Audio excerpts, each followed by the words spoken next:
Hey everybody, happy Tuesday. Welcome back to the final hour. It is 3 p.m. Eastern time. Let's get started.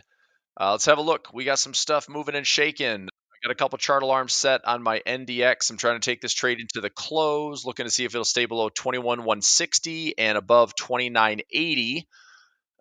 Those are two levels. So I have 57 minutes before close. Hopefully the market, after a nice little choppy open to a directional move lower and higher, we just kind of finish here for the remainder of the day going kind of neutral.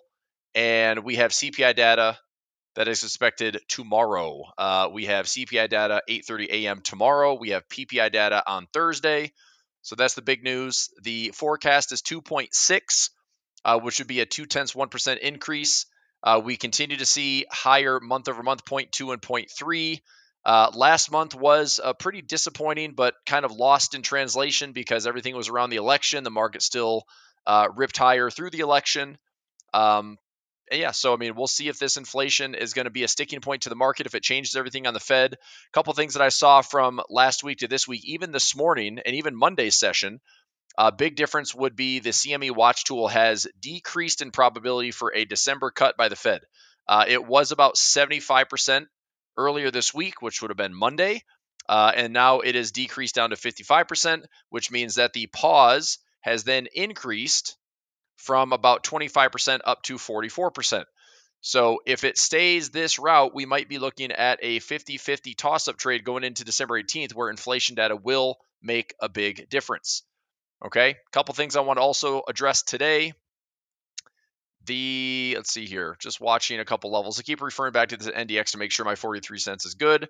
The fear and greed index, thought this was interesting today. We've got stock momentum with extreme greed. I found the Case Shiller. Let me see if I can find it in this chart. Can I go Case Shiller? Home price index. Or it's not Case Shiller. That's home price index, which is a terrible spot. Yeah, we're sitting here at these all-time highs, most unaffordable housing index ever, with higher interest rates. I'm looking at the case ratio. See if I can find it here. Fudge. S&P price to earnings. I'm looking at some of these valuations where we haven't seen these type of lofty valuations since 2008, 1999, 2000, maybe into 2021 before we had a little bear market in 2022. Average hourly earnings. This is not what I'm looking for. Variance price, no. CBOE, variance futures. Oh man, what am I guess I'm looking for the economy.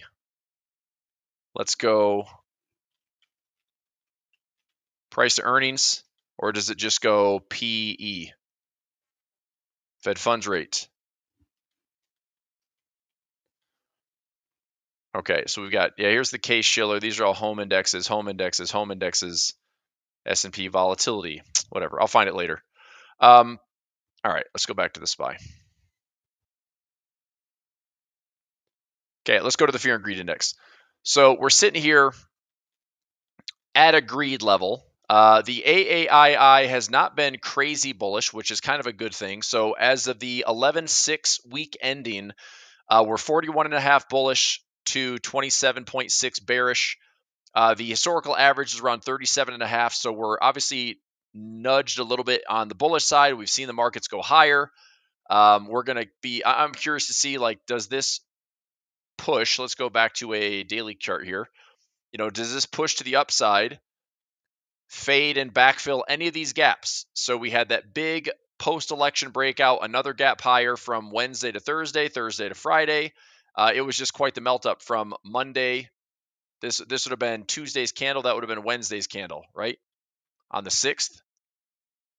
Yeah. So that was Tuesday's candle, Wednesday's candle, Thursday's candle, Friday's candle. And then so far for the week, it started out pretty quiet.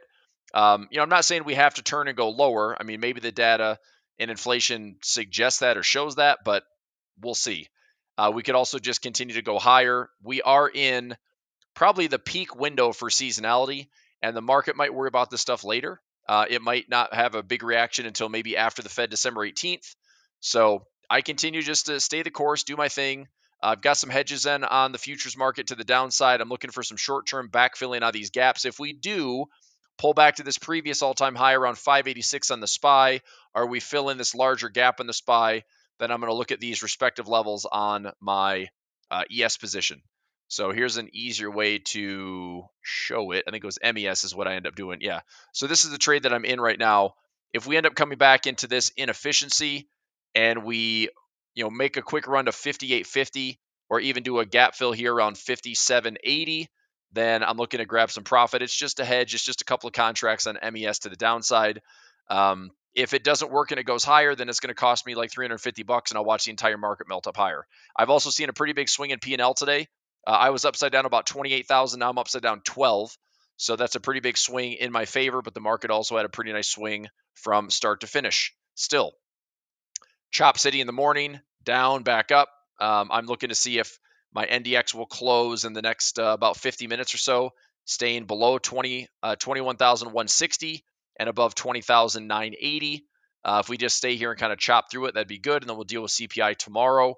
I did see somebody mention this morning. There was a big, more than expected move on Shopify. So Shopify was up about $20. So there it is. We had a candle close yesterday around 90, and we had a move all the way up today towards, highs at 114. That's a $20 to $24 move on an expected move of around $12. So that's a big breakout move on Shopify. Good for it. I didn't do anything. I didn't have any trades in it. I did close a trade for profit today. I closed out Caterpillar for profit. Got in the debit for about 80 cents. And right now, Caterpillar is trading for around $394. So I bought a 400 put, sold a 397.50, paid 84 cents, closed it out today for $1.70. That's a pretty good return on capital. So do the math on that. Close it out for $1.70, paid for it 84 cents. That is 202% return on risk. Not too bad. Or if I just net the gain, let me do that instead. I'll do the 170 minus 84 is 86 cents. 102% return on risk. That's fair. So 102% return on risk. Not a bad trade. That trade's done. So Caterpillar, nice little winner.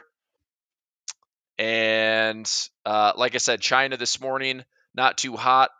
We are down quite a bit. The Hang Seng Index was down to a fresh low, hitting the 55% pullback zone. We're at 19,846, down about 2.84% today. Alibaba, another pretty big gap to the downside. It's down 3.7. Baidu, I had a temporary assignment. I'm going to take care of that tomorrow with some last in, first out. I talked to the Tasty Trade desk today, so I'm going to manage that tomorrow morning. I still have a put in at 105 that I'll be managing. So this is the actual trade that you see here.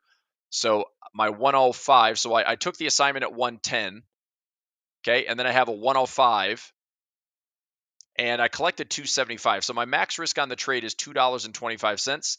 So what I'm planning on doing is taking this 105 put, working it down here, taking credit on that, and then working the cost basis back to our original risk of 225. So I'm likely going to be losing $225 on this trade. No big deal. As opposed to, oh my gosh, I got assigned at 110. I'm down, $20 a share. Well, it's a credit spread. It's still defined risk. I'll end up losing $225 a contract. So it's not a big deal. And that way I don't have to worry about it. I do have some shares of Baidu already with a break even in the low 90s and the high 80s. So I'm still aggressively working my cost basis lower. I am going to repair these trades and try to end up making a few bucks. My minimum is trying to make $500 per account. So if I can flip this for, that'd be 8 accounts, $500, that'd be $4,000. If I can make any more than that, awesome. But I'm trying to get something where my minimum's around $5 or so. So I'll keep an eye on that. I think going out towards the end of November. I think I have a November 29th expiration on my covered calls. But China is not looking great. So it's been a little frustrating to see such a big pump. It might require more. It might require like another big round of vocalization from China to lift animal spirits or get this price back to the upside. We do have some earnings this week. Baidu has earnings on Friday. I'm sorry, Alibaba has earnings on Friday. So that's going to be before the market open on Friday. And then JD has earnings also Thursday morning. So this is going to be Thursday morning for JD. And Baba has earnings on Friday morning. So I want to see if those are positive, negative. I still like the stocks fundamentally. If I take a look at them, I know it's China. I know it's been faded hard. But basically, if you go to Alibaba, which has earnings on Friday, we've got some pretty decent stuff here. Good agreement. Stock price will rise by 26%. Earnings forecast to grow by 19.21% per year, trading well below estimated value. As far as the price to earnings, price to sales, it's a pretty cheap stock. And fair market value with discounted cash flow is 165. We're trading at, $91 right now. So, I mean, pretty good upside potential. Doesn't mean it has to go up, doesn't mean it's going to go up. But based on what this shows, it's just if the market can get out of its own way and stop hating on China so much, then, I mean, look, my whole bump in China earlier was a contrarian play. It still is a contrarian play because now that the reality set in, this was happening during like a 2-week holiday. And I mean, it was incredible. I mean, I was seeing like $20,000-$30,000 in profit, and it's essentially been cut in half. So there's still some profit to be had, but it's certainly not the same as sitting at these highs with these big rips to the upside. So I'm looking to see if this is just a simple technical play. We go rip to the upside, maybe a high, low, lower, high, lower, low, find some symmetry, find some stability, base in here, work our way out of it, make a higher low. And if we get back to these highs or higher, I'm happy and I'm out. That's it. Like the only ones I may be considering holding on to, Alibaba, Baidu, I'd be willing to hang on to a little bit longer, and JD, maybe. I've already made some good money on JD. I've already made some good profits on Alibaba and Baidu throughout some credit spreads over the last couple of years. But JD is about the only one I'm trying to repair right now for a few $100, and then I'll keep an eye on that cost basis for Alibaba and Baidu as well. But that's it. Like it's 3 stocks I'm willing to kind of sit in and say, okay, I'll have some China exposure, but that's about it. Okay, let's go to some other stuff here. I want to finish walking through this fear and greed index really quickly, and then I'll keep spot checking my NDX for the next 45 minutes. So let's go to fear and greed. So we have greed, not extreme greed. So I'm not quite the contrarian yet. We have extreme greed in the market. Okay, we did officially tap 6,000 on the SPX. 52-week highs are sitting in fear. I found this interesting. This shows the number of stocks in the New York Stock Exchange at 52-week highs compared to those at 52-week lows. When there are many more highs than lows, that's a bullish sign and signals greed. So if this is showing stock price strength fear, that actually means there's more stocks sitting near 52-week lows than there are at 52-week highs, which I find interesting. Okay, how about stock price breadth? Well, we've been talking about market breadth all year. Is it the Mag 7 only? Is it AI only? Is it semiconductors only? Is it NVIDIA only? Well, here we are looking at fear because this is showing that with thousands of stocks, what's the average move up versus the average move down? Okay, a low or even negative number is usually a bearish sign. The fear and greed index is decreasing trade volume as a signal of fear. So even though we're getting here towards all-time highs, it could be said that getting to these all-time highs with less volume is a potential divergence indicator, meaning price and momentum disagree. And at some point, price will start to top out and roll over, and we'll see what type of corrections we have. Or to end up adding some of the fuel to that potential rollover would be profit taking. This melt up for me and getting into seasonality through the Santa rally, through Thanksgiving, into Christmas, into New Year's. This is either a time where nobody's buying new stuff, and it's just if it melts up more, contain those profits and protect those profits and keep running with these highs, or the market starts taking aggressive amounts of profits because things might be changing in 2025. Whether traders or investors know what's actually happening, they don't really know what's going to happen. Nobody knows what the stock market's going to be doing in January, okay? But the stock market breadth is still fear, which is showing that there's not a lot of, we're not getting 60, 70, 80% of the stock market advancing. It comes in these big injections, but it's been better than before. I mean, we've had different utility sectors, different sectors step up and perform well this year. But still, I just think that's interesting that we're still lacking that really, really healthy market breadth that we've been, kind of desperately calling for to see if this market's going to be a sustainable and healthy bull market. Put and call options. We're seeing an incredible amount of call option volume, which means greed, extreme greed. So options are contracts that give the investors the right to buy or sell. You know the deal there. When the ratio of puts and calls is rising, it's usually a sign of investors are growing more nervous. Okay. So a ratio above 1 is considered bearish. The fear greed index uses the bearish options ratio as a signal of fear. So there's essentially no fear in the market right now. The call option ratio is crazy strong. And this is really interesting. Look at back in July. Okay. Look at back in July where we had this call option volume sentiment at this low. What happened in the middle of July, everybody? We put in a top. And that top ended up rolling into a really nasty correction into that early part of August. The last time we had this move all the way down here would have been December of 2023. Let's see what happened in December 23. I'm pretty sure nothing really bad happened there outside of the market got more bullish, but I want to confirm that. Let's go back to SPX December 2023. That's going to be in here somewhere. December 2023. Yeah, I mean, we had a little bit of a pullback. So we ripped through that holiday rally. We had a pullback of around 2%, and then going into the new year, we started to rip. And this is, was that right? 2023? Yeah. So we had like a 2 to 3% pullback, and then the market started to rip higher. So it's something to consider. I think that's a good one to keep an eye on. That's the 5-day average of the put and call ratio. I think that's interesting. Okay. What about volatility? We got VIX neutral after a big post-election gap lower. Volatility index has been squashed all the way back down towards like 14. Safe haven demand, we got extreme greed on safe haven demand. Bonds are paying still, 4 to 5% yield. It's apparently risk free. It's not risk free, but it's about as safe haven as you can get.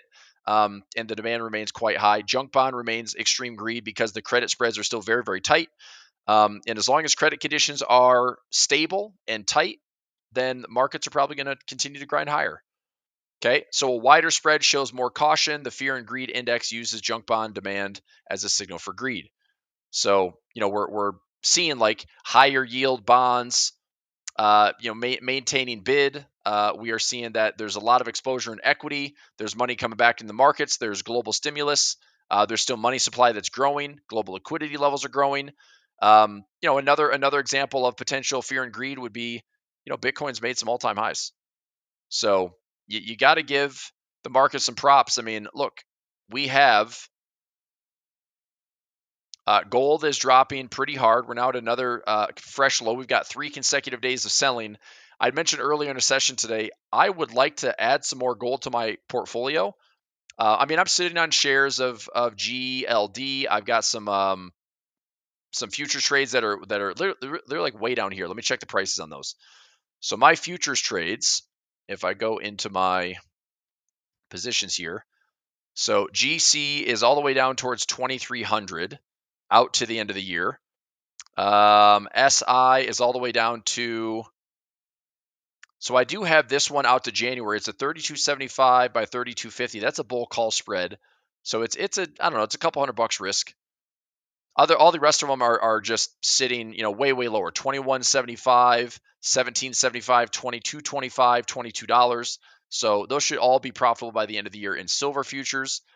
Same thing here, 25.50 by 20. Silver futures looking pretty good for some full profit, but I'm going to let those ride out further towards expiration. I've got a couple in November, a lot in December and January. So I want to continue to add some exposure. Okay. But where and when? Well, the exposure that I get is going to be either at the 100, the 144, or the 200 moving average, and I'm going to add it in via options.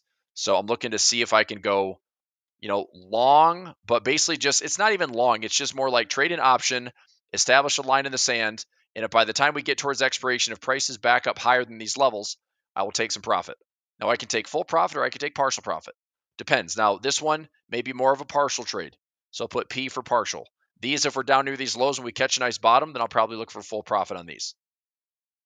So between GC and GLD and SI and SLV, probably want to be trading on gold and silver. So I'm going to be patient. I'm going to let price do its thing. If we maybe just have this high, low, lower, high, lower, low. Okay. Or if it goes just all the way down and just melts lower, that's fine. I still would look to see if we end up clawing our way back up. Maybe it's more of a range trade. Okay. We have a low, we put in some support, we range on gold for a while, but longer term, I would imagine gold is still looking attractive as a long-term play, especially if inflation is a deal. Bitcoin at 89. That's, again, just a relentless pursuit for the bulls. It dipped down to 85. That's not even, from this little swing right here, it's not even a 23% pullback. Incredibly shallow. Now, again, CPI data comes out. It's going to be interesting to see if the inflation numbers are hotter, if Bitcoin's actually like, off we go, and it actually finds a way to go higher. I don't know. Maybe it is, maybe it isn't. We'll see it tomorrow. But man, look at that. We already pulled back to like 85. It's already back up to 89. We have some fresh highs on today's candle at, I've got a spot showing 89,983. It's pretty impressive, and there may not be really any stopping in this move until we hit some major symmetry around 107 to 108. That is my target for a lot of my exposure on Bitcoin is just remaining long. Let me see if MicroStrategy had a similar move. MicroStrategy made an all-time high again today. So it doesn't seem to be stopping. Let me see where my MicroStrategy is right now. I put in a trade on MicroStrategy. So there's a call spread. Currently up. I guess it's about break even now. We'll see. I'm way out in the future, by the way, on that one. So I might just sit on that one for a longer time and just use the current environment, current volatility just to add more. Overall MicroStrategy, I think I'm sitting on like $8,000 or $9,000 of profit. Let's see. MicroStrategy is sitting on around $8,100 in profit. So a lot of that is just way out of the way. There's likely just going to be positions that expire for full profit. 93% chance of profit, 95% chance of profit, 96% chance of profit. Just waiting for a little bit more expiration as we go into the end of the year. Okay. All right. What else? What else for today? Little crypto stuff. Coinbase is up to 317, still hanging in there. This bull call spread. I may let this one just hang out over the weekend. So Coinbase, I've got a 220 by 230. It's currently up around $436. My max profit on this is around $600. I got into the trade for 371. I have about $6.29 max profit, and it's showing up around 428. So 428 divided by 629. I've got about 68% of the profit available. I am not going to take it off the table yet. I'm just going to see. This one goes out to January as well. So if we continue to see a run on Bitcoin and Coinbase follows and MSTR follows and BITO follows and IBIT follows and MARA follows and Riot follows and all these correlated miners / spot prices / ETFs / whatever, as long as they follow suit with the spot price of Bitcoin, then that gets pretty exciting. Okay. All right. So there's that. Any charts, any requests, anything you'd like me to take a look at today? Let me do a quick check on my NDX. We're still sitting here.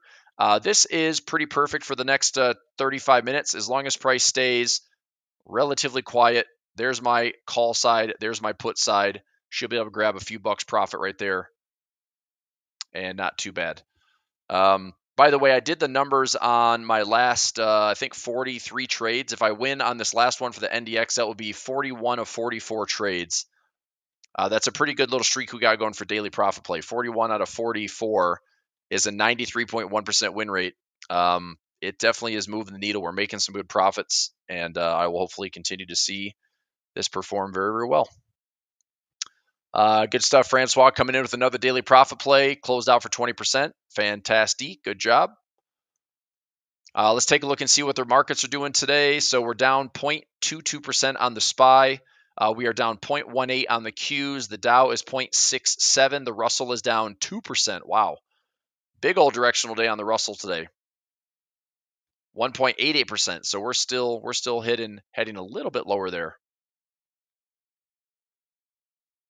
Okay, I'm going to keep a close eye on this one for the last 34 minutes of trading. Hopefully I am in the clear.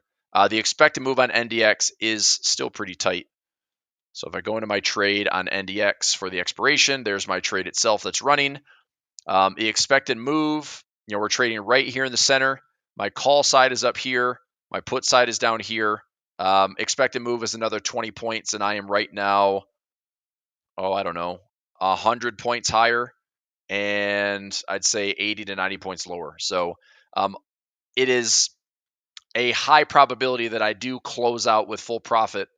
Obviously, anything can happen, but we're trading at a 3 delta on the put side. We're trading at a 2 delta on the call side. I'm looking for this to expire worthless and give me my full 43 cents credit at the end of the day. And hopefully that remains.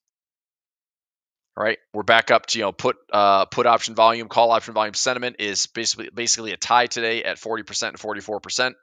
So we just had a big ol', pretty volatile day. It's like it was down 50 points in the S&P and up 30 to 40 points, and it's kind of settled back in for the day. The NASDAQ was down about 196 points, and then it rallied from that low about 150 points. Is that right? So down almost 200 points and then rally back about 150 points. So that's a decent amount of direction for the day to basically go nowhere. That is a lot of direction to go nowhere, right? So for some short-term traders out there, maybe some opportunity. Here's the volatility index. Let me switch up the chart here. So I'll go back to NDX. Keep an eye on my 2 alerts. Let's go to the volatility index here.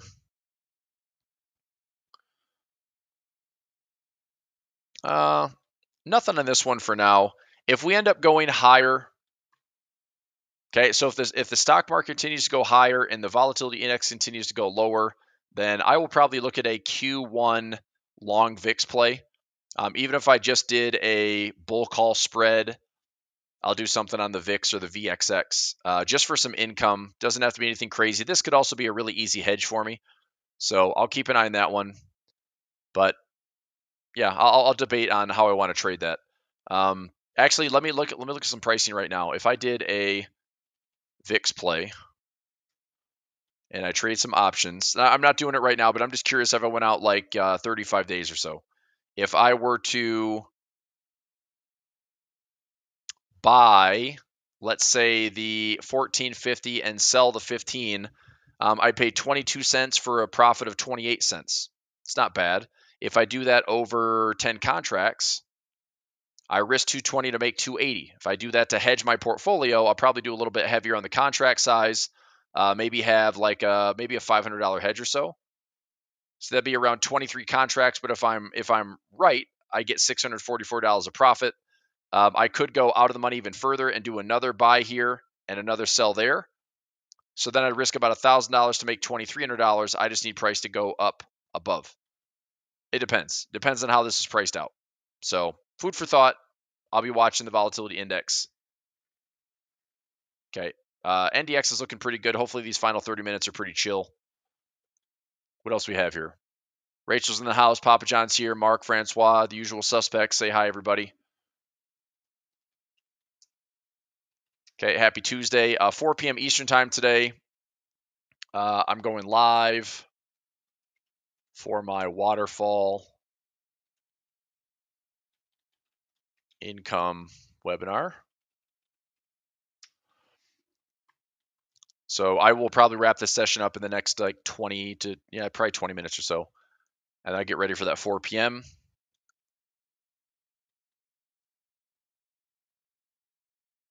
Got it. Got it.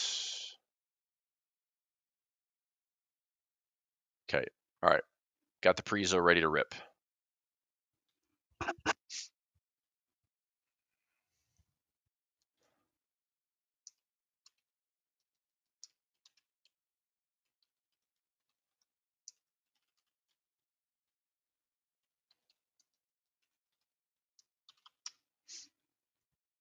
All right. What else? SVXY, big rip post-election. I have some naked puts, looking at some income plays. I wouldn't mind owning some shares of SVXY, but that's just trying to get a gap fill here towards 55 plus. DXY continues to go. We nearly hit the 50% measure move. I looked at the post-election breakout candle. We broke above. Let me see how this actually played out on a smaller time frame.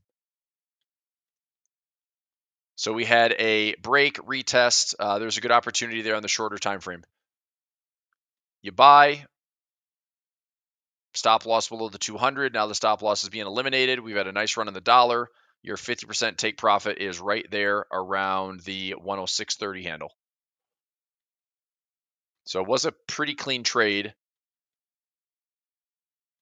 Can the dollar continue to work higher? This dollar was a wild year, man. It essentially went nowhere. I don't know if anybody noticed that, but the dollar spent most of its time right here, and it's right back to it. So yes, a lot of volatility. Yes, a lot of volatility, giving some traders opportunities in the Forex market. But that's why the Forex market is a trader's market, because you had a 3-4 month swing to the downside, and then a 2-month swing that was very quick and actually more aggressive to make it up and come just screaming back here.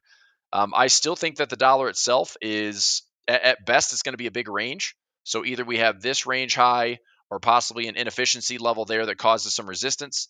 And maybe it's a trade like this: low to high, higher low to higher high, just a little bit higher. Find the inefficiency, start to hit resistance up here, and then work its way back down. Okay, or I guess if we made a run all the way up to these tops, I would be shocked, but I would be absolutely looking to sell this dollar. So either resistance is coming quickly, inefficiency getting filled, waiting for a topping pattern of some sort, waiting for a nice trend line break, just something really simple to confirm that the dollar can start going lower and just make it risk defined. There's no reason to guess and scale into it. But I do like some of the trades we've seen on the Aussie dollar, New Zealand dollar. I'm looking at dollar cost average into a couple levels there. Euro dollar's back down to 106. I'd like to see it kind of play out in that 106 to 105 zone and see if I can go long euro dollar. Waterfall, John, that is a 4 p.m. session. So it's not not a student session. I did that on Monday. This is going to be a webinar session for anybody that doesn't have the class. Jonathan says, is wheat cheap enough to buy? Probably not. There's WEAT. It's still pushing lower. If I go to wheat futures, that's going to be ZW, right? ZW is at 552. I do have this big yellow box down here. Looking back at these COVID levels. Look, I don't mind getting some wheat exposure. The problem is I don't know if I can trade. I think I can trade it through Tasty. I think if I go ZW, yep, I can trade ZW. Honestly, what I'll probably end up doing is if it comes to an attractive enough price, I will probably just trade a bull call spread. So let's just say that we come down to, I'm going to say around 500 on this ZW price. It would come down to 500 or get in this zone. I will probably put in like a 3, 6, 9, 12-month trade, just stagger out some bull call spreads, see if we kind of stay choppy in the zone or we start to go higher. Okay, one thing that might end up happening too, if we start to see higher inflation, everyone might be starting to crowd in, and this is the early money.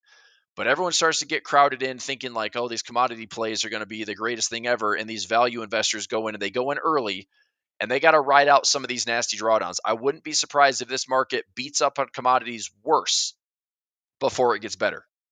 And so wheat and platinum and palladium and corn and soybeans and coffee and whatever it is. Okay. Now you have to remember, like that trade was great back during COVID. This go around, I don't know if wheat futures is that great. I mean, if it isn't it wheat, it's like corn and wheat is in everything. I mean, the efficiency that we have in this world now, in 2024, soon to be 2025, to produce and mass produce, I don't know. I mean, is it a forever bear market? Probably not. But I don't know. If we had like weather disruption, that could be another big thing that probably plays a bigger impact on agriculture. It's like if we have a major disruption to crop and yields, then the prices can go up. That's what cocoa was. Cocoa was a story of there was like some type of disease or some type of rot that came in, and it ended up just crushing a lot of the supply, and it just became so much more expensive because they were yielding nothing. So yeah, I mean that was a crazy run. Anyway, but if it comes down cheap enough, let me see what it costs if I did a trade. Let me just go out to. I'll just throw this out randomly. So currently this shows a 610 spot price. This is so confusing because like it doesn't even show a real price. Anyway, I'll see what it is. If I buy the 610 and sell the 620, I would risk $193 to make $306. Well, if I did that over a course of a risk I'm comfortable with, I'd be comfortable with maybe a $500 to $1,000 risk. So if I risk 968 to make 1531, I just want to be confident that I'm finding a low that I'm okay with, right? So if I scale that down to like $500 risk, I risk 387 to make 612. Like I'll take that trade. I mean that's not a bad trade. So 612 in profit over a 387. That's 225 divided by my risk, 387.50. I mean, that's a 58% return on risk. That's not too bad. That is a slightly higher 612 divided by 387. I mean, that's 158% return on risk. Not a bad trade, But I'm just not there yet. I'm not ready to say like that's the low that I want to trade. So I'll wait. And I don't have a chart alarm set or anything, but basically if we get below 500, we'd be back into lows we haven't seen since COVID. If we have, 2019 is like, obviously wheat's been lower, but we really haven't been too much lower than 2016. So if I did a trade in here and price bounces, I can get paid. If it goes, lower and lower and lower and lower, then at this level, I would probably just take more contract size. If I did one contract here, I'd probably take two down here, And so if I lose one and I win one, I'll still make profit. Net position will be profitable. So I'm going to be waiting. Okay, that's my thoughts on wheat there, Jonathan. All right, NDX still hanging out. We got about 22 minutes left. I need my price of this to stay below that alert and above this alert. So far, so good. As long as we don't have some crazy outlier move here in the last 22 minutes, which it's not statistically impossible, but it is rare. So I'd say improbable. We need about a 77-point move in the next 22 minutes if we're going to see any type of threat, or we'd have to have a big collapse by about 100 points, which is a 0.5% move in the next 22 minutes. So doubtful that's going to happen. I think my NDX trade is going to close out for full profit at expiration, which will be good. And it'd be 3 for 3. Is that 5 for 5 in the week? 1, 2, 3, 4, 5. Yeah, there'd be 5 for 5 in the week if I get this NDX one to pay. I'll know that officially at closing bell, and I'll update that in Telegram for my daily profit play. EuroCAD, I see there, Rachel, for EuroCAD. EuroCAD, I just think you need to stay out of it. This thing, well, I guess not. It's officially broken this low. I like this level. So this level of support, let me draw a straight line here. If we're at these lows and we pull back here, look for lower highs and lower lows. We do have a little inefficiency in here. I wouldn't mind ideally looking at a EuroCAD trade where I do this. If it pulls back here, okay, I would say level 1, 2, and 3 with a stop loss above the highs. It would be small. All these would add up to be, for me, about a 1% risk. Okay, and if I'm right, goes down into profit, I'll just cancel and take my profit at this low. So that'd be my profit target.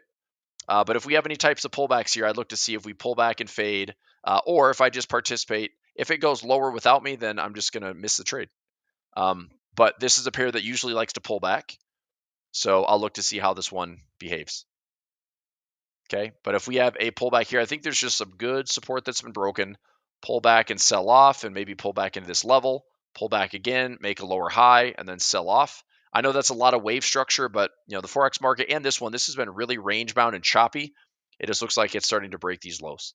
So I would proceed. I've been liking EuroCAD and PoundCAD to the south. I haven't really been doing much trading on them because I haven't seen really any confirmation, but there has been clearly some resistance to be selling and support in this case to be buying. But now that it's broken support, I'd like to proceed with lower highs and lower lows. So that's my thoughts there on EuroCAD. Let's take a look at I talked about the CME watch tool, that this has dipped from 75% down to 55%. So we're looking at maybe a toss-up trade or a toss-up rate decision going into December.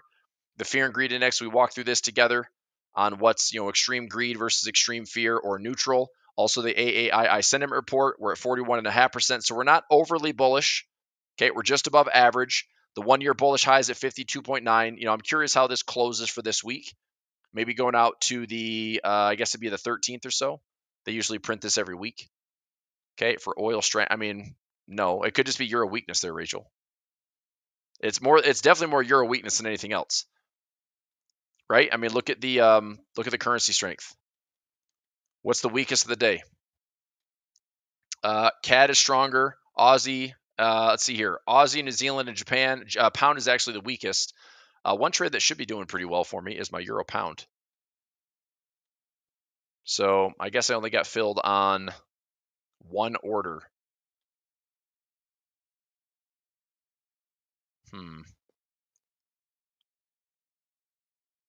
All right, I'm still long on euro pound. Currency strength, so dollar, Swiss, and CAD, euros baseline, Aussie, New Zealand, and JPY together. Pound getting weaker today. Was that unemployment? All we had was the claim account change today on. So anyway, to your point, no, not necessarily oil strength, but more so, I just think it's, if the dollar keeps going stronger, then it could be euro weakness. And oil also, it's like we could have a squeeze on oil, right? Oil is back down to $68. But if this continues to test and test and test and test, right? Sitting here at oil lows, back to these levels, there's a lot of support right here. All it takes is a squeeze, you know? I mean, could I see oil poking? Yeah, like oil could come down here and poke below and then, form a little morning star, get back above, and then that puts in a bottom. That's just more of a fake out where it just runs the stop losses at the bottoms. I could 1,000% see oil doing that. Just a bit of a liquidity grab at the lows and see if that puts in a bottom. So we'll see. But everything I'm doing on oil is defined risk. So if the floor ends up breaking, I'm going to lose a couple $100. But if the floor ends up holding, I'll make a few $100. Nothing crazy. All right. Okay, that's my Euro CAD. Pound CAD is similar. Pound CAD's had a nice sell-off. I'd like to kind of see this one after this resistance and kind of a long-term trend line getting broken here or looking to break right in there. So if we have any type of pullback into, let's say, like 179 or so, 179 to maybe 180, looking at some sell opportunities with a stop loss above and see if that becomes a nice little swing trade, come down to the 200 moving average, or just come back and find some previous structure. There's good structure around this 175 to 174 window. So if I can sell it high, I mean, reward to risk is pretty favorable. So this is my risk,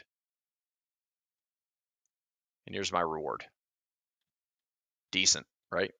So it's about a 2-to-1, maybe slightly bigger than that. Not bad. Okay.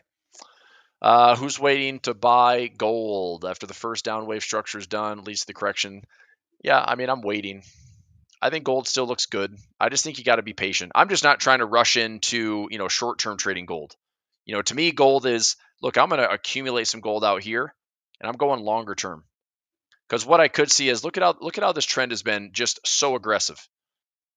So we have a strong push sideways, strong push sideways, strong push. Now, if that's a wave structure, think about that. Just really simple. Wave 1, 2, 3, 4, 5.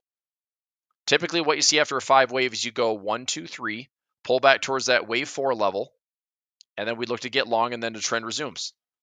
So, I mean, if I'm being patient on gold, I will start looking to position something around this like 2,500 to 2,400 area.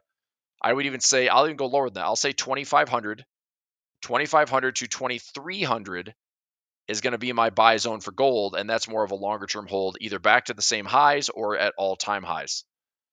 But I'm going to wait for kind of my technical levels to get filled, because to me, this is just a clean fifth wave completion, and we have an ABC correction, which should look something like this. If I draw this out, 1, 2, 3, 4, 5, then we go ABC. We come back to either the wave 4 top or the wave 4 bottom. Right? This would be where wave 4 is, so it's either the top or the bottom. And that to me is my buy zone. And if I take some symmetry, I can measure this right here. A, B, C, D, plot some symmetry, get that wave 4 structure, and then start looking for some green in this area. Okay? And then if we resume that trend, we're looking good. All right? And then we'll start that process all over again. Make sense? All right. We got 14 minutes for the close. I'm going to wrap up here in just a few minutes. I'm not going to wait all the way to 4 p.m. For this live session. I got a webinar at the top of the hour. But like I said, all I need is my NDX to stay within these 2 chart alarms. So far, looking pretty good. About 14 minutes left, and hopefully that's a full profit for expiration today. It'll be a full out of the money trade on NDX. That would be full profit. Okay, should just be correction up and down. Yeah, maybe. I mean, shoulda, coulda, woulda. Nobody knows what the heck's going to happen. I mean, it's already starting to go lower. So if we end up doing a lower high, that's one thing we haven't seen in a while. If we make up a flush lower, make a lower high, and then make a lower low, that's really what I'm looking for. It's that second level. It's that symmetry that I'd say that's where I'm more interested in buying. So, and I'm not looking to do anything short term. So if I get into gold, I'm going out to basically end of 2025 or even into early 2026. And that's where my timing is. So I will sit on maybe, 3 to 5% risk on gold and let that pay me, 3 to 5% profit throughout the year. If I add that to my bottom line, that allocation pays pretty well. And I can do that with just options. I can also continue to own my GLD shares, which I will add more to it. So I might double up on my GLD position. Okay. And so that gives me a better cost basis. And if I add in my option trades for another 3 to 5% gains, I mean, maybe my gold position ends up giving me, let's say, 8 to 10% profit for next year. And all we have to do is get a correction, then just kind of play around with these levels. Or if we break to all-time highs, then that should be looking easy peasy. Okay. All right. Got it. Okay. Anything else? Any other charts? Otherwise, I'm going to wrap it up. Take a breath before the 4 p.m. session. If you would like to join me for 4 p.m., I think I have it in my Telegram right now. There's my video. There it is right there. So if you want to join me for my 4 p.m. session, this is going to be a prezo on my waterfall income strategy for 4 p.m. webinar is right there. Actually, that's not right. Is that right? That can't be right.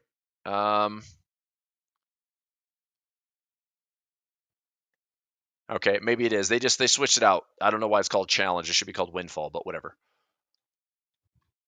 That should be the link. Okay, they just switched it over. So that's correct. That's going to be I'm live there at 4 p.m. All right, good stuff. Thumbs up, says Papa John. Or just vote. Maybe it's okay. Yep, hit that thumbs up button for me. Get the old YouTube search engine and the thumbnails to pop up when we go live and get other people to see these sessions. Come on in, say hello, and off we go. That's right. You don't know what happens when you don't vote. Can't get the sticker if you don't vote. All right. 11 minutes before the close. Things are looking pretty promising on the NDX trade. That's good. That'd be 3 for 3 winners on the day.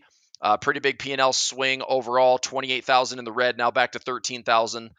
I'll take that. I didn't really have to do much other than I just rolled down a couple of call options. I rolled up a couple of put options. Added some levels on IBIT and FBTC. And the hedge is looking good. I closed out profit on CAT, and I'm trying to think anything else. I think that's about it. So just a little pruning on the day. Cool. Okay, thanks for being with me today. Tomorrow, anything for tomorrow? So 4 p.m. session. Tomorrow's a pretty busy day. Live session at 9, live session at 10:15, and live session at 3. More of the same. There's going to be some schedule changes over the next 2 weeks. I'm going to be out of town. Let me bring up a calendar here. Let's go for the month of November. Okay, I'll bring this up here.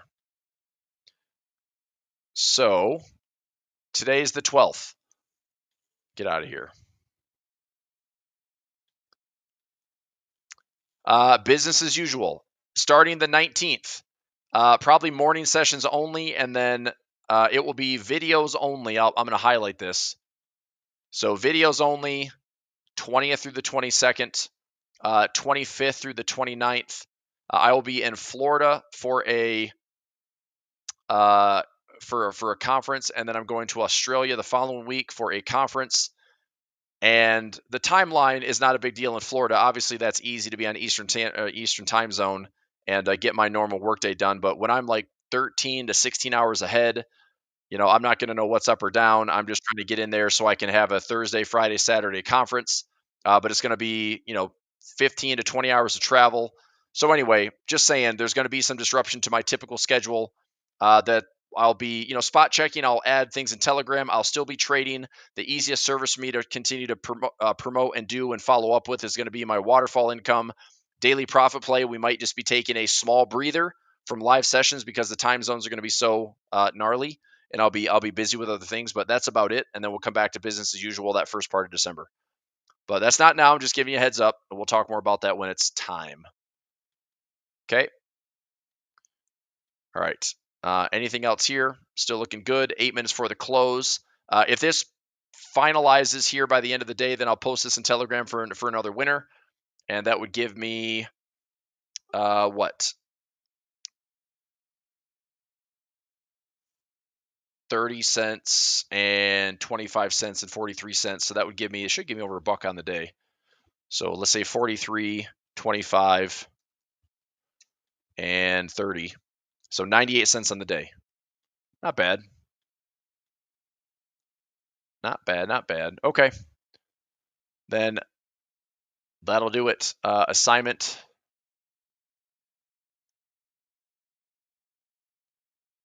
Markets will be dead. Yeah, I mean, it could be. Thanksgiving is over that window. I mean, I would expect this. Markets do two things during holidays, right? Holiday trading. We either have markets remain in motion, path of least resistance. So it could be a low volume melt up because that's what's already been set in motion. Or worst case scenario is markets move like nobody is watching. And that's the scary part. Do I think it's going to be a crash or over Thanksgiving? No. I think if there's any type of disruption to this current trend and melt up, it's probably during December with the combination of inflation news plus the Fed. If the Fed botches at the end of the year, or they balk at the end of the year and they don't cut rates again, I'm not saying they have to cut rates, nor should they cut rates, but a lot of stuff is hinging on it. This market gain is hinging on it. It's already been priced in. So if they all of a sudden pause and go into 2025 with a pause cycle where the market's like, hey, we thought we were going to cut another 1% for 2025, and they end up cutting 0%, that's something the market's going to have to take in stride and digest. So there could be some disruption by the end of the year. That's all I'm saying. I just want to be prepared for it. Okay.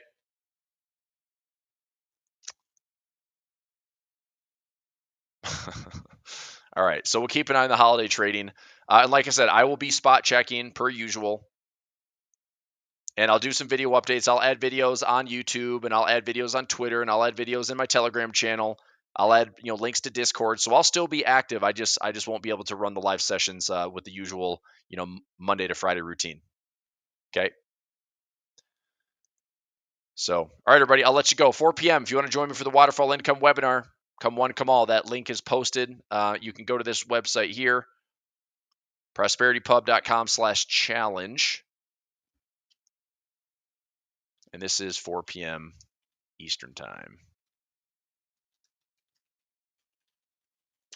All right. So I'll see you there. Low volatility during the holidays. I mean, typically, usually it's low volume and lower volatility, but definitely low volume. Most of the time, it's what's put in motion stays in motion. Path of least resistance. November, December, January historically are very bullish months in the stock market. The call option volume, if they get their wish, they're going to see lots and lots of order flows to the upside, right? And it could be big bad bets, or it could be a bunch of worthless expirations. You never know. So, I mean, it's always something to watch. I'll probably have hedges on just to be safe towards the end of the year. And I'll have hedges in Q1, and I'll keep going every 30 to 60 days and put these cheap hedges on just in case. And it's a necessary evil for what I do with, looking after some accounts. Okay. All right. Sounds good. Okay. Smash that like button for me. I appreciate that. And have a good rest of the day. We're 4 minutes away from the close. Looking good on NDX. I'll post that in Telegram for my daily Profit Play members, and I'll see you in the Waterfall Income here at 4 o'clock if you want to learn how to get in. Easy class, great class. We had an awesome session on Monday. So if anybody does jump into the webinar and gets into the class gets in instant access right away, I would say the first thing to do, the first order of business, is get your member portal, watch the recording from Monday, and you're right in. Like, it'll catch you right up. We essentially dripped in an entire masterclass in Monday's live session. So that could get you right up to speed and get ready for the Waterfall Income for next week.